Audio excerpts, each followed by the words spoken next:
Adjective के rules करने के बाद अब बारी है एरर डिटेक्शंस की। दोस्तों क्वेश्चन आप लोगों के सामने है। फर्स्ट क्वेश्चन है the minister wanted certain student to make entry into the principal's chamber. Question का मीनिंग हम लोग समझ लेते हैं कि मिनिस्टर वांटेड, मिनिस्टर क्या चाहते थे, किसको चाहते थे, सर्टेन स्टूडेंट, कुछ बच्चों को वो चाहते थे to make entry into the principal's chamber. वो चाहते थे कि कुछ जो बच्चे हैं वो प्रिंसिपल के चैम्बर में एंट्री करें, या कुछ बच्चे जो है वो प्रिंसिपल के चैम्बर में जाए। दोस्तों इसमें देखो सर्टन मीन्स क्या निकल के आता है, कुछ। सर्टन का मतलब होता है कुछ। इसमें एक रूल आप लोग याद रखो जो कि बहुत इम्पॉर्टेंट है आप लोगों के लिए जानने के लिए, कि अगर केवल यहाँ पर सर्टेन आया उस कंडीशन में उसके बाद जो आने वाला आपका नाउन होगा वो प्लूरल नाउन होगा। कैसा नाउन होगा, प्लूरल नाउन होगा। और अगर असर्टेन आया, क्या आया, असर्टेन कहीं पर आपके सेंटेंस में आया, उस कंडीशन में आपका नाउन जो होगा वो कैसा होगा, सिंगुलर नाउन होगा। तो ये यहाँ पर केवल सर्टेन है, इसका क्या मतलब है कि स्टूडेंट आपका रॉन्ग हो जाएगा और स्टूडेंट्स आपका एकदम करेक्ट हो जाएगा। ठीक है दोस्तों, ये छोटी छोटी जो ट्रिक्स हैं ये समझना बहुत ज़रूरी है। नेक्स्ट क्वेश्चन की ओर बढ़ चलते हैं। These sort of businessman have secured their dividends by hook or by crook, so they deserve no attention. देखो दीज सॉर्ट ऑफ बिजनेसमैन, इस प्रकार के, इस तरह के, या है ना, इस तरह के बिजनेसमैन जो है हैव सिक्योर्ड देयर डिविडेंड्स, इन्होंने जो अपने फायदे, यहाँ पे डिविडेंड का मतलब है अपना बेनिफिट, अपना मुनाफा, इन लोगों ने सिक्योर करके रखा। कैसे, बाय हुक एंड और बाय क्रूक, मतलब किसी भी मेथड से, किसी भी साम दाम दंड भेद जिसको हम लोग बोलते हैं हमारी भारतीय भाषा में, हुक और क्रूक मतलब किसी भी तरीके से, बेईमानी के तरीके से। सो दे डिजर्व नो अटेंशन, ऐसे लोगों को हमको बिल्कुल नजरअंदाज कर देना चाहिए। तो ये तो था क्वेश्चन का मीनिंग। अब इसमें आप लोग एक बात वापस से आप एक रूल याद रखो दोस्तों, कि कभी भी हम लोग जैसे ये सॉर्ट ऑफ है, ठीक है, तो ज़्यादातर अक्सर सॉर्ट ऑफ, ये याद रखना दोस्तों, सॉर्ट ऑफ है या फिर आपका कई बार टाइप ऑफ, कुछ स्पेसिफिक कंडीशन में टाइप ऑफ, या फिर आपका एक और है काइंड ऑफ, एक और वर्ड है आपका काइंड ऑफ। ये जो वर्ड्स हैं आपके, ये हमेशा किस फॉर्म में होते हैं, ये हमेशा सिंगुलर फॉर्म में होते हैं। ये लोग किस फॉर्म में होते हैं दोस्तों, ये हमेशा जो वर्ड है, कौन कौन से वर्ड, सॉर्ट ऑफ, फिर टाइप ऑफ, फिर काइंड ऑफ। टाइप ऑफ तो आपने कई बार टाइप्स ऑफ सुना होगा, लेकिन कुछ स्पेसिफिक कंडीशन में, लेकिन ज़्यादातर अगर आप इसकी बात करो तो ये हमेशा सिंगुलर, काइंड ऑफ भी ज़्यादातर सिंगुलर होता है, और टाइप ऑफ भी जो है स्पेसिफिक कंडीशन में प्लूरल हो सकता है, बट जनरली अगर हम बात करें तो ये सारे के सारे जो है ये सिंगुलर फॉर्म अपने साथ लेते हैं। कौन सा फॉर्म लेते हैं, सिंगुलर फॉर्म लेते हैं। देखो सिंगुलर फॉर्म लेने का क्या मतलब है कि दीज सॉर्ट ऑफ नहीं होगा, क्या हो जाएगा, दिस सॉर्ट ऑफ। क्या हो जाएगा दोस्तों, this sort of businessmen have secured their dividends by hook or by crook, so they deserve no attention। Clear हो रहा है। चलिए नेक्स्ट रूल नंबर 3 की तरफ हम लोग बढ़ चलते हैं। रूल नंबर 3 हमारा बोलता है, दो the emperor encountered much issues in his regime yet he abided by the path of truthfulness and honesty।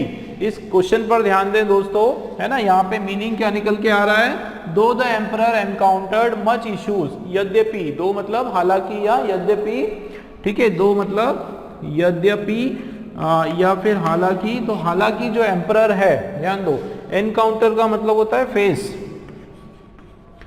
Issues को फेस करना। तो हालांकि ये जो एम्परर जो राजा था उसने काफ़ी सारे इश्यूज को क्या करा, उसने उसका सामना किया, फेस किया अपने रेजिम में। रेजिम मतलब अपने रूलिंग टाइम में, जब उन्होंने रूल किया उस टाइम पे काफ़ी सारे चैलेंजेस को फेस किया, यट बावजूद उसके he abided by the path of truth, उसके बावजूद मतलब उन्होंने इतना लोगों इतने टाइम मतलब उन्होंने काफ़ी सारे चैलेंजेस को एक्सेप्ट करा, इश्यूज को फेस करा, उसके बावजूद जो है वो हमेशा टिके रहे। किस पर टिके रहे?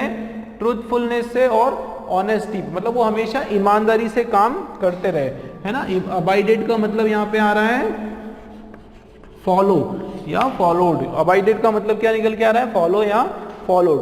अब इसमें ध्यान दो आप लोग, दो द एम्परर एनकाउंटर्ड, है ना, यद्यपि एम्परर ने सामना किया किसका? Much issues. दोस्तों ध्यान दो, इश्यूज मतलब क्या? अलग अलग मैटर, अलग अलग फैक्टर्स, ठीक है। अब ये इश्यूज आपका क्या है? ये आपका काउंटेबल, क्या है ये आपका? काउंटेबल नाउन है, काउंटेबल नाउन है। और ये कौन से फॉर्म में है? इश्यूज आपका कौन से फॉर्म में है? इश्यूज आपका दोस्तों प्लूरल फॉर्म में है। इश्यूज अगर प्लूरल फॉर्म में है, आप यहाँ पर देखो एडजेक्टिव जो लगा हुआ है इसके लिए, ये एडजेक्टिव भी आपका कैसा होगा? ये आपका मच नहीं होगा, ये एडजेक्टिव आपका हो जाएगा मैनी। क्यों? क्योंकि अगर यहाँ पे काउंटेबल है तो हमको यहाँ पे कोई काउंटेबल एडजेक्टिव लेना पड़ेगा, ठीक है। काउंटेबल एडजेक्टिव हमको लेना पड़ेगा, क्योंकि मच जो है वो हम लोग किसके लिए यूज करते हैं? अनकाउंटेबल नाउन्स के लिए हम लोग यूज करते हैं, लेकिन मच नहीं होगा, क्या हो जाएगा यहाँ पे? मैनी हो जाएगा। क्लियर हो रहा है? तो इस तरह के क्वेश्चंस आते हैं, ठीक है दोस्तों। ये देखो बिल्कुल एकदम नया हमने पढ़ा है अभी, एकदम नया सर्टन वाला। ये बिल्कुल ध्यान रखो कि सर्टन शब्द अगर उसके पहले अ आ गया तो समझ लो कि वो सिंगुलर हो गया। Like I need a certain answer, ठीक है। I need a certain answer, मुझे मतलब एक पक्का आंसर चाहिए, एक सही आंसर। तो वहां पे सर्टन का मतलब राइट आ जाता है कि I need a right answer.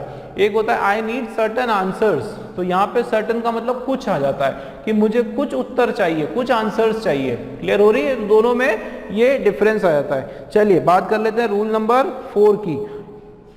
Okay दोस्तों, let me right the rule number, sorry rule की बात हो गई, बार बार आदत पड़ गई ना वही बोलने की।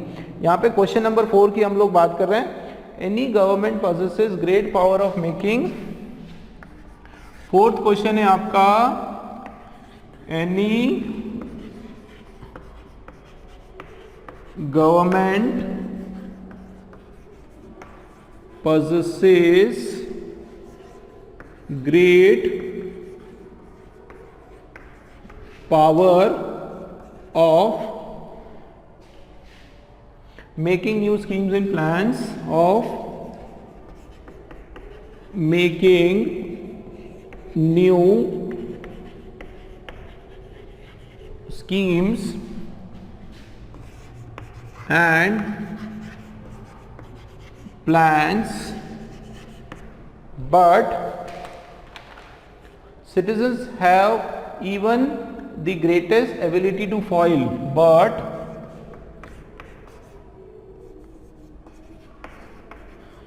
citizens have even the greatest ability to foil each plan, to foil each plan। दोस्तों ध्यान दो क्वेश्चन पर। क्वेश्चन हमारा क्या बोल रहा है? क्वेश्चन देखो आप, any government possesses a great power of making new schemes and plans, ठीक है। ये आपका एक क्वेश्चन हो गया भाई। इस क्वेश्चन के कितने पार्ट है? 2 पार्ट है। हम लोग उसको ब्रेक कर करके पढ़ते हैं, ठीक है। उसके बाद ये सेकेंड पार्ट हो गया, ठीक है। यहाँ पे बीच में क्या लग गया? बट आपका क्या है? कंजंक्शन है। बट क्या है दोस्तों? कंजंक्शन है। देखो एनी गवर्नमेंट मतलब किसी भी सरकार कि कोई भी गवर्नमेंट जो है, possesses मतलब हैज, होना, है ना, कैरी, उनके पास होना, क्या होना? Great power. उनके पास, किसी भी सरकार के पास इतनी एबिलिटी होती है, इतना ग्रेट पावर होता है। किस चीज का पावर होता है? Of making new schemes and plan, नई स्कीम्स और प्लान बनाने का गवर्नमेंट के पास सारे अथॉरिटी होती है, पावर होता है। बट, है ना, परंतु होता क्या है? Citizens have even the greatest ability, citizens के पास सबसे बड़ी एबिलिटी होती है किसकी? To foil. टू फॉइल का मतलब होता है बिगाड़ देना, ठीक है, टू फॉइल, टू बिगाड़ देना या उसको बर्बाद कर देना, to foil each plan. Citizens का क्या रहता है कि मतलब इसका क्या मतलब निकल के आ रहा है कि गवर्नमेंट अपने स्तर पर कितना भी अच्छा काम कर ले, कितनी भी अच्छी पॉलिसीज बना ले, स्कीम बना ले, लेकिन सिटीजन्स क्या करते हैं, किसी भी अच्छी से अच्छी पॉलिसी को वो खराब कर सकते हैं, ठीक है। अब इसमें दोस्तों दो लोगों की बात हो रही है, दो लोगों की कंपैरिजन हो रही है। एक तरफ तो आपके कौन है? सिटीजन्स हैं, दूसरी तरफ यहाँ पे कौन है? गवर्नमेंट। तो गवर्नमेंट और सिटीजन्स ये दो फैक्टर आप बोल सकते हो या दो ऑब्जेक्ट्स बोल सकते हो, इनके बीच में बात हो रही है। अब ये क्या हो रहा है? कंपैरेटिव डिग्री लगाएंगे हम लोग। अगर दो फैक्टर के बारे में या दो ऑब्जेक्ट्स के बारे में बात होती तो हमने क्या बोला था? कंपैरेटिव डिग्री लगाते हैं। और दोस्तों अगर हम कंपेयर कर रहे हैं तो उसमें फिर सुपरलेटिव EST नहीं आता है। कंपेयर अगर हम करेंगे तो उसमें EST नहीं लगाएंगे, उसमें हम क्या लगा देंगे?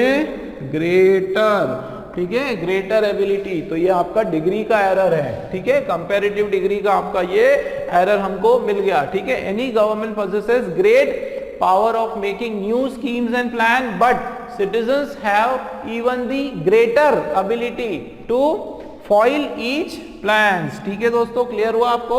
चलिए बढ़ चलते हैं क्वेश्चन नंबर 5 की ओर। He is as hard working if not rich। Question number 5 आपका है He is as hard working if not rich than his childhood friend, rich than his childhood friend. दोस्तों हमने सभी डिग्रीज के स्ट्रक्चर भी हमने पढ़े थे। मैंने पॉजिटिव डिग्री का जब हम लोग स्ट्रक्चर जब हमने बनाया तो उसका क्या स्ट्रक्चर था? सबसे पहले एज आता है आप लोगों का, ठीक है, उसके बाद एडजेक्टिव और उसके बाद वापस एस। ये आपका पॉजिटिव डिग्री का बेसिक स्ट्रक्चर है। अगर हमने कंपैरेटिव डिग्री का अगर स्ट्रक्चर आपको देखना है तो कैसे होता है? या तो आपका जैसे मोर आया प्लस यहाँ पे एडजेक्टिव आया, ठीक है ना, एडजेक्टिव मोर आया या फिर अर आ जाता है, मोर या यहाँ पे अर लगा दो, ठीक है। उसके बाद आपका क्या? एडजेक्टिव। और एक सबसे इंपॉर्टेंट कैसे पहचान करेंगे हम लोग कि ये कंपैरेटिव में है? देन से। तो क्या आता है एडजेक्टिव के बाद? देन आता है, ठीक है। क्या आता है एडजेक्टिव के बाद? देन आता है। ये सबसे इंपॉर्टेंट बात है, ठीक है। फिर अगर आप सुपरलेटिव की बात करें तो सुपरलेटिव में क्या होता है? मोस्ट आ जाता है। क्या आ जाता है? मोस्ट आ जाता है या फिर EST आ जाता है, ठीक है। और क्या आ जाता है? और क्या आ जाता है आपका? एडजेक्टिव, ठीक है। और यहाँ पे अदर देन आ जाता है, अदर, ऑफ ऑल, ऑफ या अदर, इस तरह से कोई वर्ड आ जाता है, ठीक है ना। चलिए तो अब इस क्वेश्चन पर आ जाते हैं। ही इज, हाँ, एक मैंने रूल क्या बताया था आपको याद है? मैंने आपको रूल बताया था कि जब हम पॉजिटिव डिग्री की बात करें तो वो उसका जो स्ट्रक्चर है वो कंप्लीट होना चाहिए। मतलब एज आया, उसके बाद एडजेक्टिव आया, उसके बाद वापस से एज आना चाहिए। आप देखो यहाँ पर he is as hard working if not. अब ये इफ आ गया मतलब ये तो आपका क्या है? नया सेंटेंस शुरू हो गया भाई। इफ वगैरह आ जाता है, बट वगैरह आ जाता है तो समझो आपकी एक नया सेंटेंस शुरू हो गया है ना, एक कंडीशनल सेंटेंस शुरू हो गया। तो हम लोग he is as hard working, पहले तो आप इसको कंप्लीट करो। देखो ही इज एज, फिर ये हार्ड वर्किंग आपका क्या हो गया? हार्ड वर्किंग आपका एडजेक्टिव हो गया। तो यहाँ पे दोस्तों, यहाँ पे भी पहले आपको क्या लगाना पड़ेगा? एज लगाना पड़ेगा। क्या हो जाएगा ये? He is as hard working as. आगे चलो, इफ नॉट रिच देन। अब ध्यान दो, इफ नॉट रिच, लेकिन उसके आगे क्या दिया है? रिचर। लेकिन एक और बात देखो कि रिचर देन चाइल्डहुड फ्रेंड। तो यहाँ एक तो ही है और दूसरा जो है यहाँ पे क्या है? फ्रेंड है। तो ये दो लोगों की बात हो रही है, मतलब ये सीधा सीधा हमको पता चल रहा है इस सेंटेंस में किसकी बात हो रही है, कंपैरिजन की बात हो रही है। ठीक है, बीच में उन्होंने पॉजिटिव डिग्री भी दिया है, बट उसके अंदर जो सेकेंड फैक्टर है वो क्या कि रिच और हार्डवर्किंग में अगर कंपैरिजन की बात हो रही है तो उस कंडीशन में आपका ये रिच नहीं आएगा, आपका ये एडजेक्टिव क्या हो जाएगा, रिचर हो जाएगा, RICHER।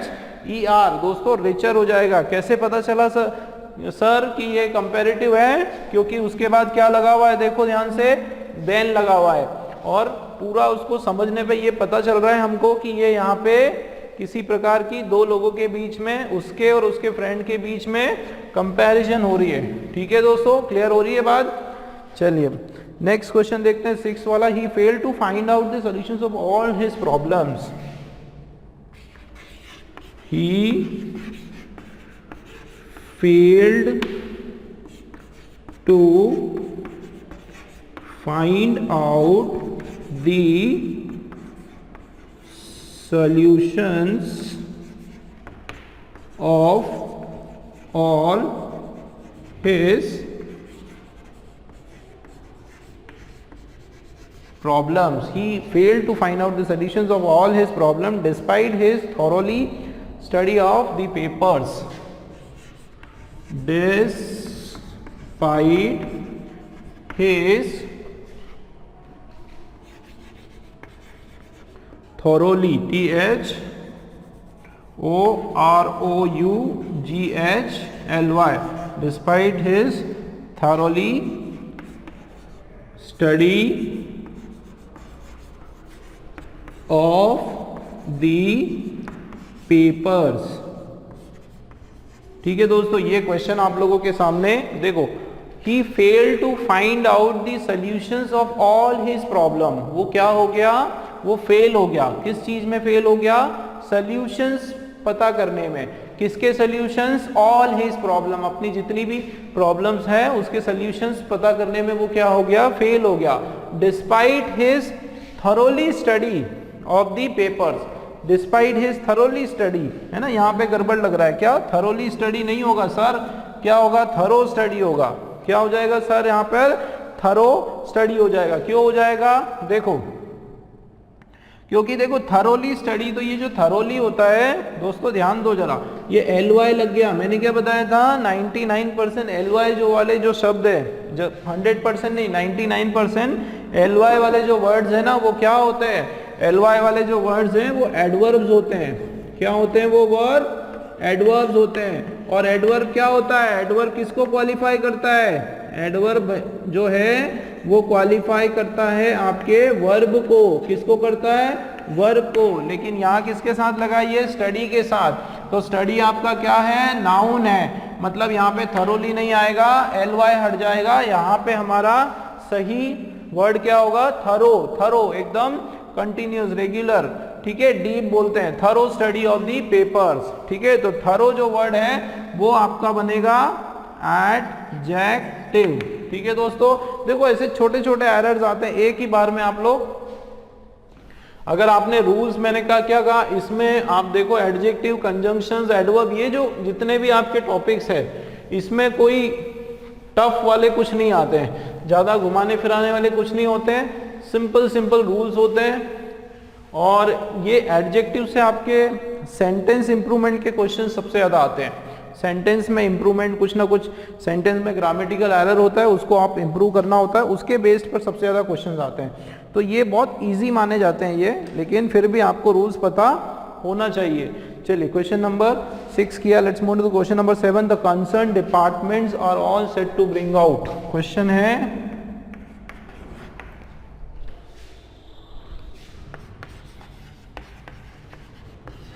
the concerned